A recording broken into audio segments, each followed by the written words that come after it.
Bom, de novo, bem-vindos a este webinar Comunicação Efetiva para Seduzir, apresentado pela Interlat, Escola de Negócios em Internet, a Universidade Pontifícia Bolivariana e nosso patrocinador Oracle. Iniciamos este webinar sem custo com Fernando Kimura. Fernando é um palestrante, blogueiro, professor convidado da ESPM e Faculdade Impacta, especializado em marketing digital e neuromarketing pela Universidade de Buenos Aires. Profissional com mais de 14 anos de experiência em marketing no segmento da tecnologia. O webinar terá uma duração de 45 minutos e no final vocês poderão fazer perguntas num espaço de 15 minutos. Agradeço a participação de todos vocês neste, nosso primeiro webinar para o mercado brasileiro em português. Bem-vindo, Fernando. Obrigado pela sua participação no nosso webinar de hoje. Eu que agradeço a todos, obrigado a todos que estão online conosco. Caso tenha alguma dúvida, né, o Andres está aqui nos auxiliando, podem enviar perguntas através do chat, tiverem problema com áudio, com vídeo, e nós seguimos aqui com a nossa apresentação junto ao Interlat. Se quem quiser participar pelo Twitter, pode participar com a hashtag WebinarsInterlat, ou também pelo chat aqui do GoToWebinar, que o Andres vai conseguir ler todas as perguntas, fazer a mim e aí a gente retornar para vocês que estão aí. Todos me escutam bem? Ok? Estou te escutando perfeitamente. Fernando, estarei esperando a resposta. Tá todo mundo escutando? A minha tela aparece para vocês com o Twitter e o meu som, para que eu possa seguir. Perfeito. Quem quiser me adicionar no Twitter, meu Twitter é @FernandoKimura, também será um prazer tê-los lá comigo, compartilhando o que eu vou dizer aqui hoje, diversas outras tendências em comunicação e marketing que nós vamos abordar aqui hoje neste webinar com a equipe do Interlat. Estou no meu primeiro slide. Comunicação efetiva para seduzir clientes. O Andres já me apresentou, meu nome é Fernando Kimura, eu sou especialista em inovação em comunicação e neuromarketing. Termino minha especialização agora em neuromarketing aqui na Universidade de Buenos Aires, falo direto da Argentina. Tenho 15 anos de experiência em marketing para a indústria de tecnologia, sou professor convidado da ESPM e da Faculdade Impacta, e eu já realizei palestras para mais de 50 mil pessoas no Brasil, América Latina e na Inglaterra. Ok? Todos viram meu primeiro slide? Posso ir para o próximo? Quando nós falamos um pouco de inovação e falamos em comunicação, é importante entender como, de fato, como eu vou ter uma comunicação efetiva para seduzir o meu cliente. Antes de entrar diretamente neste assunto, vamos pensar e observar outras coisas. Para nossa mente, o que é presente, passado e futuro? Passado é tudo aquilo que ocorreu há 3 segundos.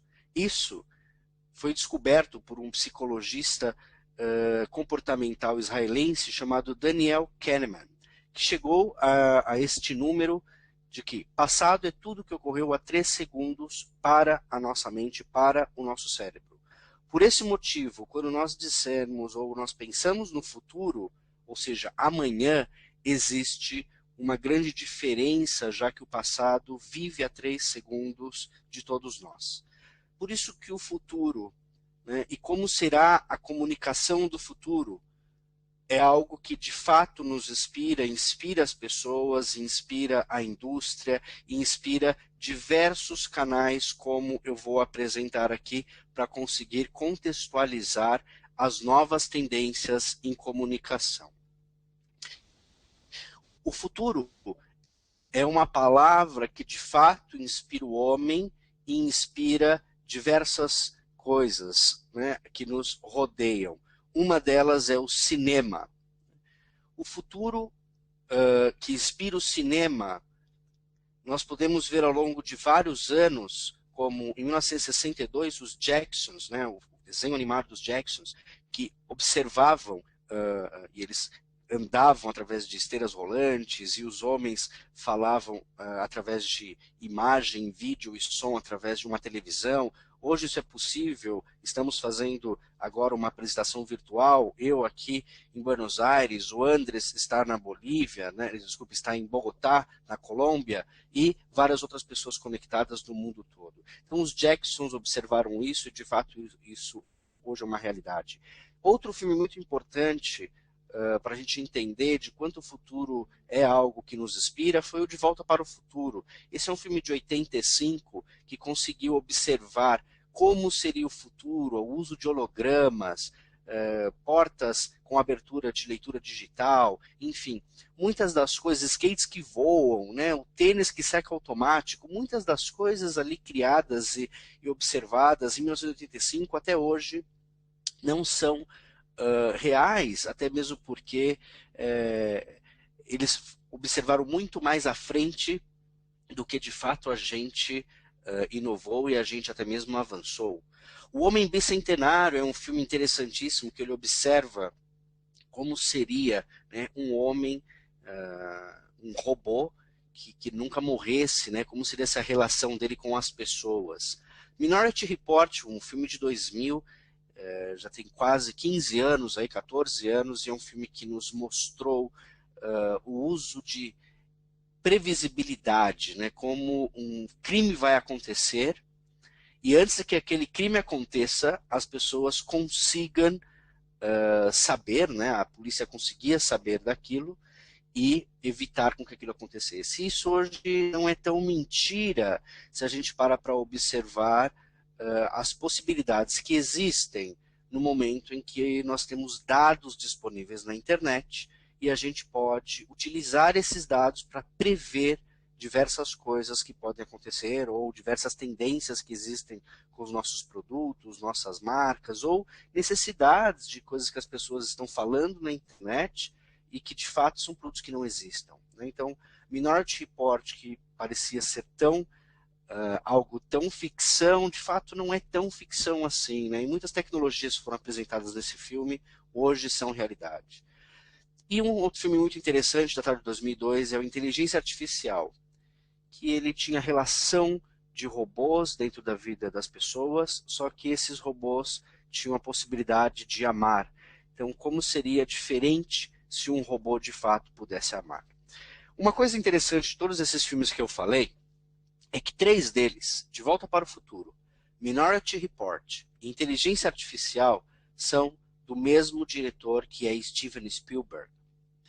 Ou seja, Steven Spielberg teve e passou muito tempo de sua vida, além de ter ganho muitos Oscars, também observou muitas tendências e trabalhou com muitos futurologistas. Ou seja, Steven Spielberg é uma pessoa que tem uma visão do futuro e conseguiu de alguma forma mostrar isso para a gente, como seria essa comunicação do futuro. E o dia, né, que a gente vive, o momento que a gente vive hoje, como isso ocorre, eu vou falar um pouquinho mais para frente.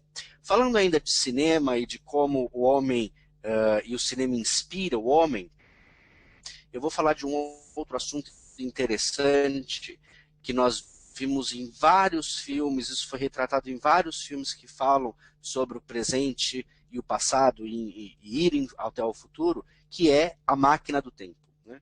O De Volta para o Futuro é um filme baseado em Máquina do Tempo. Né? Existia um carro que ia para o presente, ia para o futuro ou ia para o passado, assim como nós temos um filme nacional no Brasil chamado Homem do Futuro, com Wagner Moura, muito interessante. Em quase todos os filmes onde existe a máquina do tempo, uma coisa era muito interessante. Sempre existia um processo para o homem ir para o futuro ou para o passado, e a máquina, isso necessitava muita energia. Claro, existe muita ficção por trás disso, mas é uma grande verdade. E hoje eu pergunto para vocês, para as pessoas que aqui estão nos ouvindo, que trabalham numa empresa, que tem uma empresa, como são os processos da sua empresa? Como você trabalha os processos de marketing, ou os seus processos de pagamento, ou os seus processos de envio de produto, ou o processo de entrada no seu site, como são os processos dentro do seu negócio e da sua empresa. Uma coisa também muito explorada no filme Minority Report, foi uma coisa interessante que foi apresentada, e de fato isso hoje é verdade, e naquela época parecia ser coisa do futuro, mas acredito que não seja tão do futuro assim. Quando nós nos perguntamos como vai ser o atendimento do cliente no futuro. No Minority Report havia uma cena em que o Tom Cruise entrava em uma loja e uma máquina lia a íris do Tom Cruise, os olhos do Tom Cruise. E nesse momento, ao ler os olhos do Tom Cruise, a máquina ia automaticamente até o banco de dados da empresa, puxava o perfil do Tom Cruise e o que ele comprou. E um holograma interagia com ele. Então, perguntava o que ele achou dos produtos que ele comprou, e aí tinha uma série de outras interações com o cliente. De fato, será que isso é algo do futuro? Não sei. Né? Hoje isso é totalmente possível. Né? Existem pizzarias que nós ligamos, ela identifica o nosso telefone, ao mesmo tempo já sabe quem está ligando. Então, como vai ser o atendimento do cliente no futuro? Como você faz isso hoje na sua empresa? Né? Como a empresa que você trabalha funciona? Né? Como você é atendido pelas empresas que você vai? Como elas trabalham essa questão que é o atendimento ao cliente? Nos últimos anos, desde o acesso à internet, desde os anos 90, principalmente agora nos anos 2000, o acesso à internet, mais a possibilidade de busca de produtos, as redes sociais, tudo isso criou um novo momento no processo de compra. Aqui nesse slide eu posso mostrar para vocês algo interessante. No passado, um tempo atrás, quando nós víamos a propaganda de um produto ou de uma marca, criava-se o estímulo de compra. Então está aqui o primeiro quadrante aqui, estímulos. Era criado um estímulo que levava a pessoa a comprar o produto. Então eu vi um anúncio, podia ser numa revista, podia ser na TV, no rádio, no outdoor. Isso me levava até a loja para comprar o produto, o que é tecnicamente chamado de First Moment of Truth. Aqui onde está esse carrinho, que é o FMOT, que é o First Moment of Truth, é o primeiro momento da verdade, em português. Então, nós víamos uma propaganda, íamos na loja e comprávamos o produto. Era o primeiro momento da verdade. E aí, nós dizíamos se aquele produto era bom ou não, se a gente gostou ou não. Isso é o que tecnicamente é chamado de segundo momento da verdade, o Second Moment of Truth. O que a internet criou? A internet criou o ZMOT, o Zero Moment of Truth, o momento zero da verdade. A minha mãe tampouco usa internet com a facilidade como eu uso, mal usa aplicativos de celular, mas o ZMOT impactou todas as pessoas. A mim, que sou uma pessoa que utiliza a internet bastante, e a todos vocês que aqui estão conectados, mas até mesmo pessoas que não estão conectadas, que hoje, antes de comprar qualquer produto, perguntam para alguém que sabe mexer na internet ou que mexa na internet o que as pessoas estão falando sobre esse produto. E aí está uma grande oportunidade para as marcas e para os produtos. Como você interfere ou como você influencia o momento zero da verdade do seu consumidor, para que ele de fato escolha pelo seu produto e não do seu concorrente. Muitas vezes a gente vai buscar um produto na internet, nos buscadores mais comuns, no Google, no Yahoo, no Bing, em qualquer buscador, e a primeira coisa que nos vem do produto é algo negativo. Isso já impactou o ZMOT em algo negativo. O ZMOT está muito além de eu ter um site da minha empresa incrível em HTML5 com tecnologias super avançadas. Isso é extremamente importante para que a gente consiga chegar até o cliente. Mas você ter todo um aparato de atendimento para garantir que o momento zero da verdade seja algo positivo também é extremamente necessário. Isso não está somente na mão das empresas. Então, eu vou dar algumas dicas aqui de tendências que vão ajudar as empresas, vocês entenderem melhor como muitas empresas estão fazendo para impactar o ZMOT. O ZMOT, que é o momento zero da verdade, onde todas as pessoas podem buscar informações na internet e saber sobre os produtos de qualquer lugar do mundo, também vem em conjunto com uma nova realidade que nós vivemos nesse momento, que é a era da atenção. Hoje, as pessoas, todos nós, sofremos uma superexposição à informação. A gente passa por tantas coisas, tantas informações passam à nossa frente ao mesmo tempo num dia, que isso fez com que nós nos tornássemos pessoas mais seletivas e até mesmo mais dispersas. A gente não presta tanta atenção em coisas que não nos são interessantes num primeiro momento. E esse momento da era da atenção faz com que as empresas e as marcas consigam chamar a atenção do cliente de uma forma diferente. Então, hoje, para eu conseguir fazer com que a pessoa preste atenção em mim, eu tenho que criar diferentes artifícios para, de fato, estimular ou chamar a atenção das pessoas. Nós devemos levar em consideração um outro ponto, que é esse meu próximo slide, sobre decisão de compra. As decisões de compra das pessoas, elas ocorrem, por incrível que pareça, tá? Isso é provado por uma série de estudos de neurociências, e aqui está um estudo e uma informação da Harvard Research. 95% das decisões de compra das pessoas são inconscientes. Nós fazemos uma compra inconsciente, por exemplo, um perfume, um celular, um tablet, uma roupa, né, qualquer coisa que nós vamos até o shopping ou vamos na internet e compramos. Quem compra isso é o nosso cérebro reptiliano, que é o cérebro mais antigo que nós temos. É ele quem decide o que vai ser comprado ou não.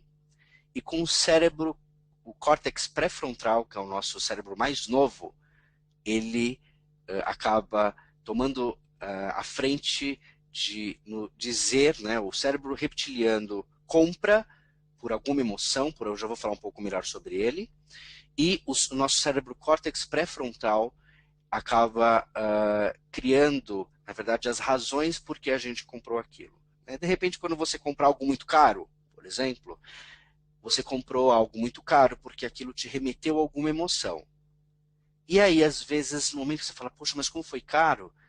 E aí você mesmo se percebe conversando consigo mesmo, não, mas foi caro, mas valeu a pena, vai durar mais. Isso é o córtex pré-frontal entrando em contato com o seu cérebro reptiliano. São duas brigas. Sempre quem decide, 95% das vezes, é o cérebro reptiliano. Isso está comprovado através de diversos estudos de neurociências. Vamos falar um pouco mais sobre esse cérebro reptiliano e para a gente entender, de fato, como a gente pode ter uma comunicação mais efetiva para seduzir nosso cliente. Quando a gente começa a entender um pouco melhor do nosso cérebro e do cérebro também do nosso cliente, a gente consegue, de alguma maneira, criar a comunicação e falar com o cliente de uma forma mais direta. A primeira coisa interessante do cérebro reptiliano, que é o cérebro que decide, que 95% das vezes é ele quem decide, a primeira coisa que a gente tem que observar sobre ele é que ele é egocêntrico e egoísta. Então, o cérebro é egoísta. Vou contar uma coisa rápida. Muitas vezes a gente vê um acidente ou vê alguma pessoa que se machuca. A gente possui algo chamado de neurônios espelhos. Nesse mesmo momento a gente sente a mesma dor da outra pessoa. Só que isso quem sente é o cérebro reptiliano, o cérebro antigo. Só que o cérebro novo, que é o córtex pré-frontal, ele trabalha com a razão, ele nesse mesmo momento ele vira, não, mas veja, não foi você que se machucou. Então a gente sente um alívio e no segundo momento a gente pensa, vamos ajudar essa pessoa. Então o cérebro ele é egoísta. Então esse é o primeiro ponto importante para a gente conseguir saber e como a gente cria uma comunicação para ser direcionada ao cérebro de alguém. A segunda coisa é que o cérebro trabalha através de contraste.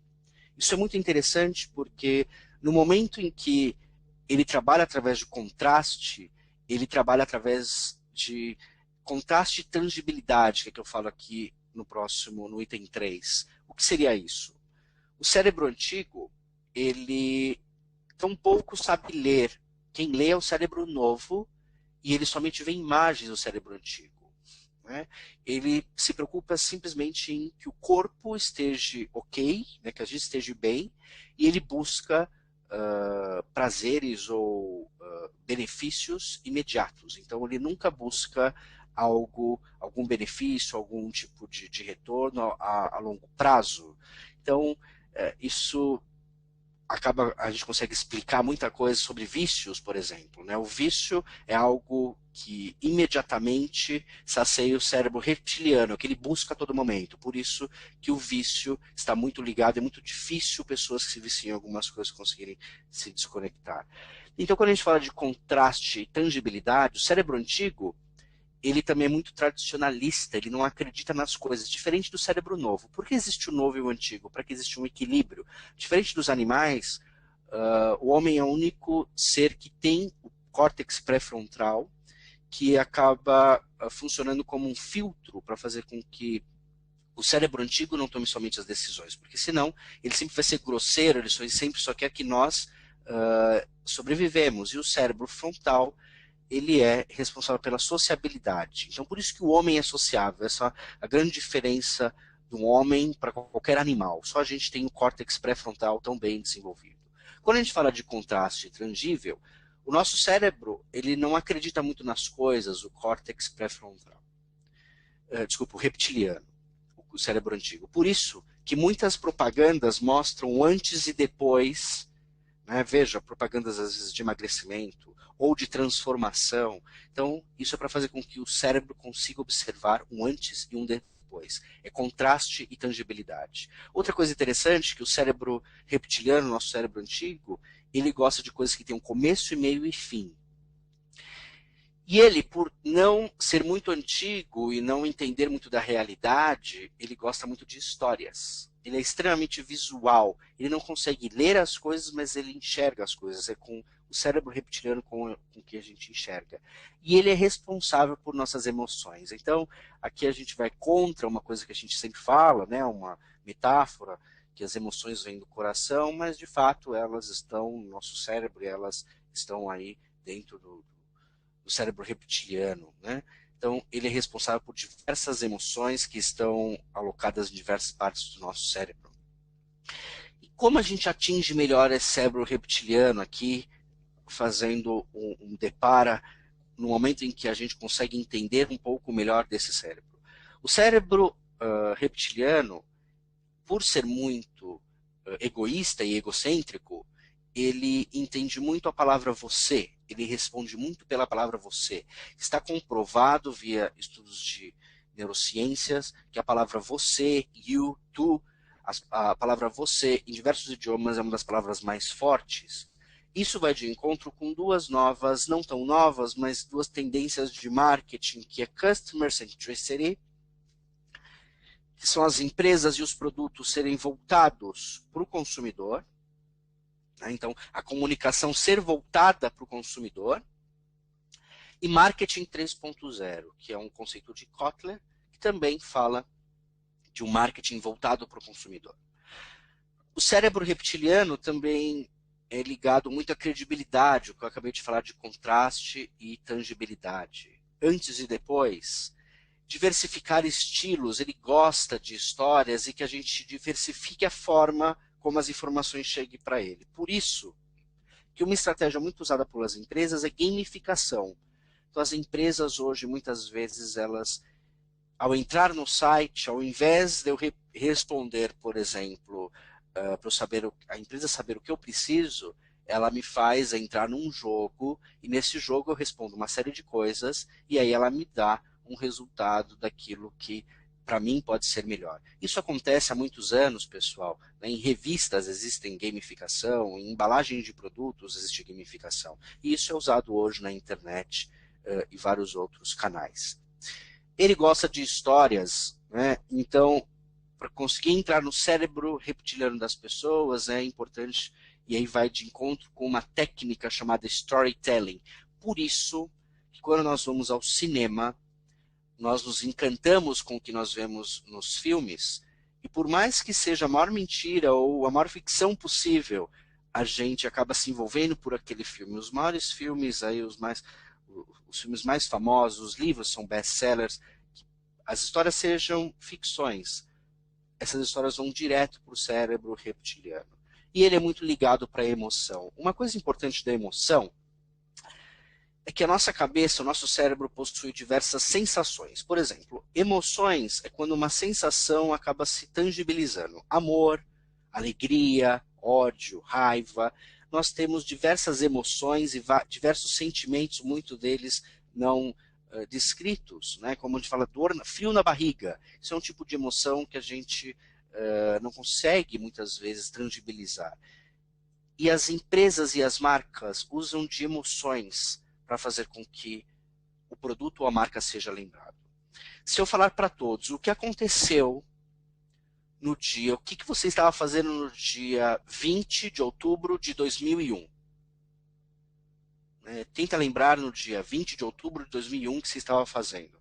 Provavelmente poucos saberão, ou a gente não vai ter a menor ideia. Só que se a gente fala o que você estava fazendo no dia 11 de setembro, no dia da queda das Torres Gêmeas, todas as pessoas lembram. Claro, isso ocorreu aí uma emoção extremamente negativa, né? Mas essa emoção marcou o seu cérebro e aquela informação não foi embora. E isso várias marcas fazem quando elas se colocam em momentos de emoção da sua vida, no seu aniversário, nos momentos mais importantes né, do ano, como o Natal, nas datas comemorativas. Então, emoções são utilizadas, cheiros, né, música. Né, quando a gente escuta uma música específica, a gente lembra de um momento, ou de uma pessoa, ou de uma viagem. Então, que emoções nós utilizamos para fazer com que as pessoas lembrem e fixem sobre o nosso produto. Falando mais um pouco de cérebro, agora a gente acabou de falar tecnicamente do cérebro reptiliano, que é o cérebro que de fato define como ele vai comprar, e a gente tem que saber um pouco melhor como influenciar, como fazer com que esse cérebro decida sim pelo seu produto e não pelo do concorrente. Existem três coisas interessantes dentro da forma como a gente pensa entre todos os cérebros que nós temos, que é o córtex pré-frontal, o reptiliano, e diversas outras zonas cerebrais, que são três tipos de cérebros que se destacam, que são a princesa, o Einstein e o macaco. O cérebro princesa é o cérebro que está ligado à nossa vaidade, né, ao nosso ego, né, ao nosso eu interior. Então esse é o cérebro da vaidade. O cérebro Einstein é o cérebro ligado ao racional. E o cérebro macaco é o cérebro ligado ao instinto. O interessante desses três cérebros, muitos produtos nós compramos por conta do nosso cérebro princesa, por conta do ego, né, por conta da vaidade. Então, várias marcas e vários produtos, né, produtos de luxo, às vezes nem tanto, às vezes quando um produto de uma marca tem produtos de diversas, um mesmo produto, mas de diversos tipos, desde o mais barato ao mais caro, ele trabalha o seu cérebro princesa para que de fato chame mais atenção. O cérebro Einstein é o cérebro quando a gente decide por algo que de fato foi mais racional. Então, muitas vezes, quando nós compramos algo mais caro, então é uma briga entre o cérebro, o córtex pré-frontal, que é o cérebro novo, e o antigo, que é o racional, muitas vezes, e ele comprou o mais caro, e aí começa uma discussão. Mas eu paguei mais caro? Sim, mas vai durar mais, mas é de melhor qualidade. Então, aqui entra o Einstein. E a gente também compra pelo cérebro macaco, que é o instinto. Então, aqui tem uma série de coisas, como perfume, como uma marca. Então, dependendo da marca que você mais gosta de roupa, ou a marca do seu carro, ou a marca do seu perfume, está muito ligado ao seu cérebro instintivo. E esse cérebro instintivo, muitas vezes, você vai num local, no supermercado, por exemplo, você vai pegar qualquer produto, você nem observa a outra marca, você automaticamente já pega a marca, é instintivo, passa a ser instintivo nesse momento. E o interessante é que o futuro da comunicação, né, não digo nem o futuro, é o presente da comunicação, isso já está acontecendo, tá? As marcas começam a mesclar cérebro princesa, Einstein e macaco em seus produtos e nas suas comunicações, para fazer com que você compre com seus três cérebros e não somente com um deles. Porque com um deles você pode falhar mais. Eu garantindo que eu cubra os três cérebros, você consegue de fato chamar mais atenção do consumidor. Muitas pessoas me falam, mas Fernando, isso não tem nada a ver, que você está falando neuromarketing não existe. Será? Será? Eu vou te fazer outra pergunta. Isso está, às vezes, em muitas coisas que você já escolheu, como a marca da sua universidade, a marca do seu óculos, a marca do seu celular ou do seu tablet, a marca do seu tênis ou do seu sapato, a marca do seu relógio, a marca da sua roupa, a marca do seu perfume, a marca do sabonete, a marca do desodorante, tudo isso foi criado através de uma série de estímulos, através de uma série de informações culturais que criaram as marcas dentro do seu habitat, dentro das nossas cabeças. Quando nós viajamos para outro país e você chega num supermercado ou numa loja onde você precisa, por exemplo, comprar um pacote de sal. No Brasil eu sei quais são as marcas de sal mais famosas. Eu sei quais têm mais qualidade. Mas quando eu chego num outro local, que eu não fui criado naquele local, e eu busco qual será o melhor sal, estou falando de algo extremamente simples, eu não sei, eu simplesmente não sei. Eu olho marcas que não fazem sentido porque elas não foram criadas na minha cabeça. Que tipo de estímulo a gente usa? Embalagem. Então a gente começa a utilizar outro preço. Então precificação também é neural, né? Então 10 vezes sem juros, isso fala com outra parte do cérebro, enfim. Então quando eu vou buscar um produto que eu não é do meu habitat, quando essa marca não foi criada, eu vou usar outros estímulos neurais para de fato escolher e saber qual o melhor produto ou qual que eu busco naquele momento. Se eu busco preço, se eu busco qualidade. Tudo isso está relacionado com o que a gente fala que são as compras do futuro, né? Muitos dos que estão aqui online, se você tiver um negócio na internet ou se a sua empresa tem um site, eu pergunto como você, né, consegue chegar no consumidor ou como você influencia esses seus consumidores que estão no seu site, que chegam na sua empresa, que são mais de compras do futuro, quando a gente relaciona não só o e-commerce, mas também quando eu tenho um site para potencializar a minha equipe de vendas, né? Então eu tenho o site para fazer com que os clientes cheguem mais dentro da minha empresa e a minha equipe de vendas consiga atender mais clientes. Então, os sites de compras, falando especificamente do e-commerce, daqui a pouco eu falo dos sites de empresas que a gente usa para promocionar produtos, mas o e-commerce hoje possui tecnologias chamadas de target behavior. O que seria isso? Isso é uma tendência também, já em comunicação, em diversas tecnologias, de conseguir, de alguma forma, indicar quem é o público-alvo através do seu comportamento. Então, ele trabalha o comportamento do público para saber quem é o público. Então, sites de e-commerce de grandes empresas possuem tecnologias por trás que sabem se quem entrou é o Fernando, ele é homem, tem de 30 a 40 anos, torce para o Corinthians. Então, ele sabe, a partir do meu histórico de navegação, qual é o meu perfil. A partir disso, ele me mostra a primeira tela do site com produtos para homem, com produtos do Corinthians. Assim como, se o site for acessado por uma mulher, ele vai trazer com produtos para mulher, por uma criança com produtos para criança, e aí você começa a entregar a mensagem certa para a pessoa certa.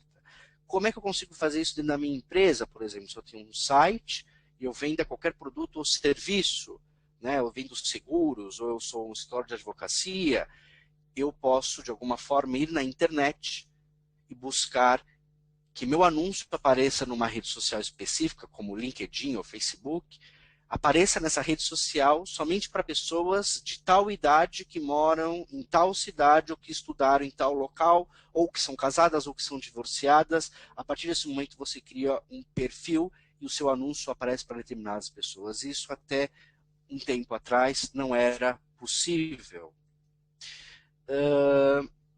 Um outro ponto importante que a gente vem passando, isso vem mudando muita coisa, é a era da transformação da commodity. Hoje, muitas empresas às vezes têm dificuldade em vender um produto ou, de fato, vivem de commodities, produtos commodity, né? Então, que possuem um preço pré-estabelecido na bolsa de valores. Só que essas empresas conseguiram transformar a commodity, né? Como a gente vê açúcar, que tipos de açúcar tem hoje? Orgânico, premium, mascavo, né?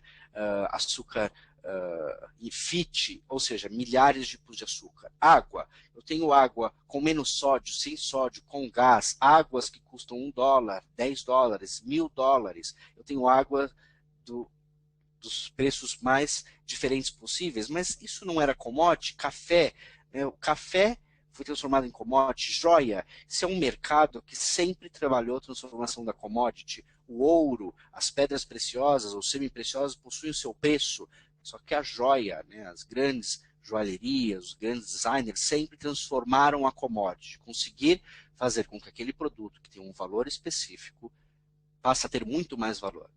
Isso é um desafio grande, muitas empresas possuem esse desafio. E aí a gente fala um pouco mais também sobre o futuro do relacionamento com o cliente. Isso é uma coisa que está muito presente hoje, em um novo termo chamado de Creative Relationship Management. O Creative Relationship Management está relacionado a algo chamado Love Markers. Existem marcas e produtos que as pessoas amam. Não existe, a marca é extremamente amada e respeitada. E as marcas tentam, de alguma forma, fazer isso com seus produtos. É claro, isso é extremamente interessante do ponto de vista estratégico, mas isso também é necessário que você tenha uma estratégia de relacionamento com o seu cliente criativa. Essa vai ser uma forma com que você vai conseguir fazer com que os seus consumidores amem o seu produto. Então, que é um pouco do que a gente chama do SAC 2.0, vou falar isso um pouquinho mais para frente. Estou chegando ao final, nós temos mais 3 slides. Uma coisa interessante também é um conceito, não é tão novo, mas ele começa a fazer muito sentido nos tempos de hoje, chamado inteligência.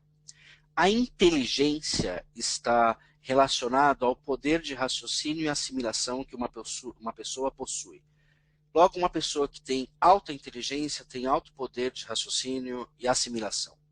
A inteligência é algo um pouco diferente. Ela está associada ao poder que uma pessoa possui de chegar além do comum. Logo, muitas vezes uma pessoa inteligente não é inteligente e vice-versa. São pessoas com perfis diferentes. As pessoas ou as empresas inteligentes, os produtos, as marcas inteligentes, conseguem lidar com a imprevisibilidade, enxergar além do comum, metrificar além do ROI. Isso é muito importante para quem trabalha com marketing, quem é de marketing está nos ouvindo. Uma medida muito importante, que é o ROI, né, que é o Return of Investment, é o retorno do investimento. Isso é medido para diversas coisas que as empresas fazem. Só que existem novas métricas além do ROI, que é medir awareness, medir, que é o buzz marketing, quanto a minha marca está sendo falada, é o change in perception, quanto a minha marca mudou a percepção das pessoas perante essa solução, ou a minha empresa. Então, esses são outros pilares que fazem com que uma marca hoje seja lembrada e a médio prazo ela seja preferida do que uma outra marca que, no primeiro momento, talvez a gente só lembre ela e só compre num momento pontual. E o futuro está em eu conseguir equilibrar uma empresa inteligente com uma empresa inteligente. Ou seja, ter uma equipe inteligente e uma equipe inteligente. Esse equilíbrio faz da empresa uma empresa com maior potencial. A gente vê diversas grandes empresas, líderes hoje, que possuem equipes inteligentes e equipes inteligentes. E produtos inteligentes e produtos inteligentes. E aí quando a gente se pergunta, mas como vai ser o atendimento do cliente do futuro, o atendimento de clientes 2.0? Isso tem muito a ver com o que eu falei lá no começo, que é o ZMOT, o momento zero da verdade. Como eu vou influenciar o momento zero da verdade? Está aqui uma grande chave, que é o atendimento ao cliente. Como? No momento em que você criou uma campanha, você usou a palavra, por exemplo, você ou a sua campanha, ela tem mais de customer centricity, ela é mais voltada para o consumidor, você consegue usar táticas de marketing 3.0, você conseguiu atingir melhor o seu público. Ao mesmo tempo, como você garante um atendimento 2.0, que é o chamado SAC 2.0, né? O que é isso? Como eu consigo garantir o atendimento do cliente em todos os meus canais? Como assim? No 0800, no chat, no e-mail, no Twitter, no Facebook, no LinkedIn, qualquer rede social que a minha empresa esteja, como eu consigo fazer com que esse cliente na loja física, que esse cliente se sinta bem atendido e atendido da mesma forma em todos os canais? Isso vai fazer, ou quando o cliente reclama em algum site, como é que eu atendo isso, né, como eu, não somente reclamar na internet, mas reclamo como eu lido com a insatisfação do cliente. Então, que ferramentas eu uso para potencializar isso? Isso vai impactar no Zimote. Então, está na mão da empresa trabalhar o Zimote através do atendimento a clientes, isso é uma das frentes, mas ter um produto de qualidade e uma série de outras necessidades que a gente tem, um bom atendimento, enfim, uma boa logística, tudo isso vai influenciar o Zimote. Eu estou chegando ao final, esse é meu último slide, e para fechar, eu queria falar fazendo aqui uma leitura do que eu falei ao longo desses 40 minutos aqui. A comunicação para seduzir clientes, eu observo frente a diversas coisas que estão ocorrendo nesse momento, aos estudos de neuromarketing que eu tenho seguido, da Neuroscience, da Nielsen, de Harvard, enfim, de uma série de órgãos, mais marketing digital. As empresas do futuro e as empresas que querem criar uma comunicação para seduzir, elas precisam observar algumas tendências, tá? Existem várias outras, eu vou falar de 4 aqui que me chamam muita atenção. Primeiro, é ter um poder de previsibilidade. Empresas hoje conseguem observar o que as pessoas querem, o que as pessoas estão falando dos seus produtos através das informações que estão na internet.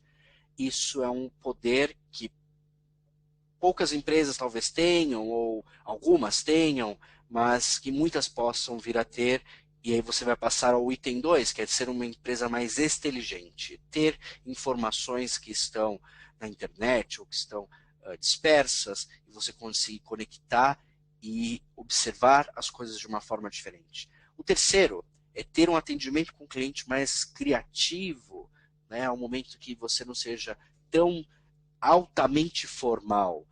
Não digo que a gente precisa ser super próximo do cliente, não é isso, quebrar essa barreira de formalidade, não é isso, mas muitas vezes a alta formalidade faz com que o cliente se afaste.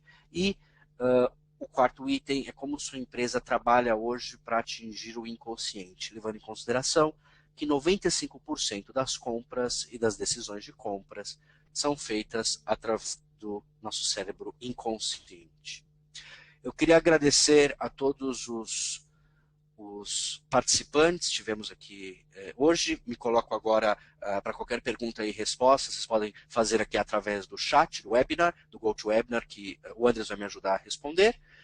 Fico à vontade, quem quiser falar comigo pelo Twitter ou pelo meu e-mail, e também aqui pela hashtag do evento através do Twitter. Muito obrigado, pessoal.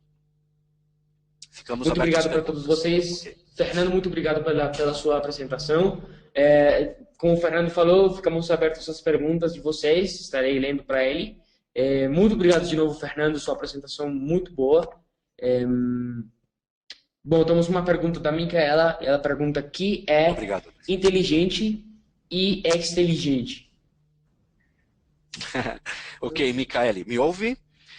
Inteligência está associado ao poder de raciocínio e assimilação de uma pessoa, uma empresa ou uma marca. É uma marca ou uma pessoa que tem alto poder de raciocínio e assimilação.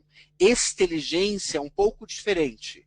Está relacionado ao poder que uma empresa ou uma pessoa possui de observar tendências e coisas que estão acontecendo e trazer isso para dentro do dia a dia do negócio. São coisas diferentes, são pessoas, né, dentro de uma agência de publicidade.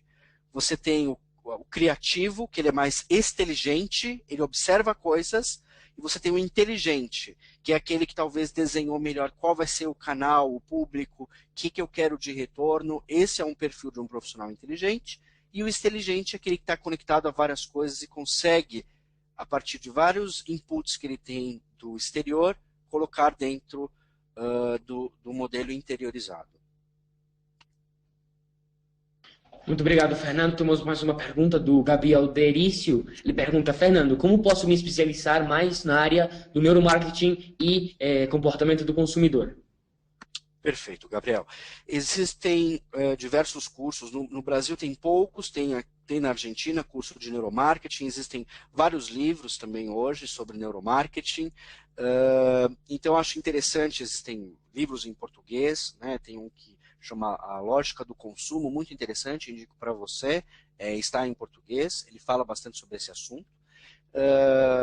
E uma coisa interessante, vale a pena a gente ler, Gabriel, hoje um pouco sobre antropologia, que é algo que faz todo sentido para a gente que trabalha com marketing entender um pouco melhor de como o consumidor trabalha. Em São Paulo tem poucos cursos, mas a gente vê isso começa a ser desenvolvido, né? Aí no Brasil existem já algumas coisas nesse sentido.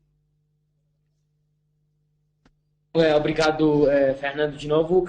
Temos uma pergunta do Felipe Farias. Não estou entendendo muito bem a pergunta, mas não sei se você, Fernando, consegue entender bem a pergunta dele. Tá.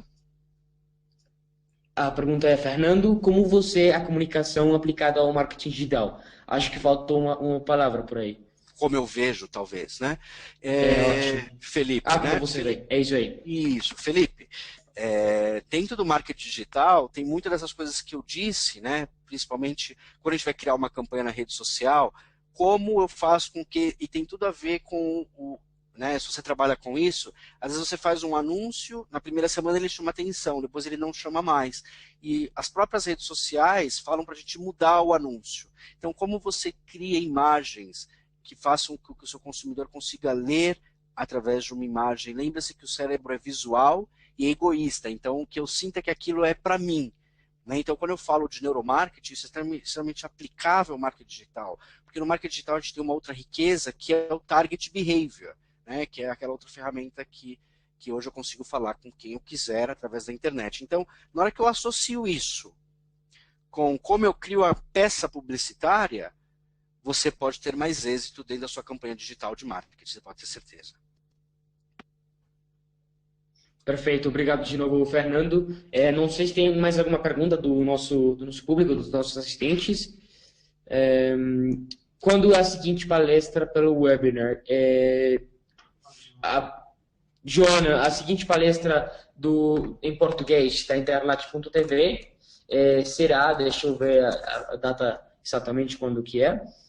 Você pode conferir mais informação na Interlat.tv. Eu vou deixar para você o link no chat. Ali tem todos os webinars, a maioria estão em espanhol, né, para o nosso mercado de Latinoamérica, mas tem alguns webinars em português para vocês assistirem. O nosso próximo webinar será É possível fazer política nas redes sociais? Com o palestrante Eden Weidemann. Será a terça-feira, 22 de abril, e será no mesmo horário, 4 p.m., horário do Brasil. Perfeito. Temos mais uma pergunta, Fernando, do Luciano Silva. Ele pergunta: os conceitos de neuromarketing podem ser utilizados internamente para incentivar equipes? Luciano, sim, é importante. O neuromarketing tem 3 neurométricas interessantes. Como eu consigo entrar na cabeça do consumidor? 3 neurométricas simples. Primeira chamando atenção, memória e emoção. Então, eu consigo, dentro da sua equipe, que tipo de coisas você faz que está relacionado à emoção da equipe? Então, naquele momento de festejar, ou que bateu uma meta, ou de como você chega até isso, então você pode usar esse tipo de... Né, tem muita empresa que bate um sino quando fecha um pedido, isso é um estímulo neural, tá? Então, como você utiliza isso no decorrer do momento que você incentiva, e depois no final, né? E também a gente consegue, o mais importante é que as pessoas tenham memorização. Como você consegue memorizar? Muitas empresas colocam na entrada da empresa a meta, todo mundo tem a meta nas suas mesas, isso faz todo sentido, até para a gente chegar àquilo que a gente busca. Mas a gente também pode memorizar por repetição. Então, existem várias campanhas aí no Brasil, né, que entraram na cabeça do consumidor através de repetição. Se eu perguntar do que é composto um Big Mac, muita gente sabe responder, que são 2 hambúrgueres, alface, queijo, molho especial, cebola e picles, um pouco de gergelim. Por que eu sei disso? Isso foi gravado. Porque o Mac utilizou uma técnica de repetição para memorizar. Assim como tem o Bonita Camisa Fernandinho, não é uma Brastemp, como você pode utilizar esse tipo de artifício, né, aí dentro da sua empresa para fazer com que as equipes estejam, a sua equipe esteja mais motivada. Ok? Me escreva também, e aí vai ser um prazer entender melhor a sua equipe e poder de alguma forma te ajudar e pensar em alguma coisa. Bom, obrigado, Fernando. Espero, Luciano, que sua pergunta fora resposta pelo Fernando. Temos mais uma pergunta aqui do Gabriel Derício.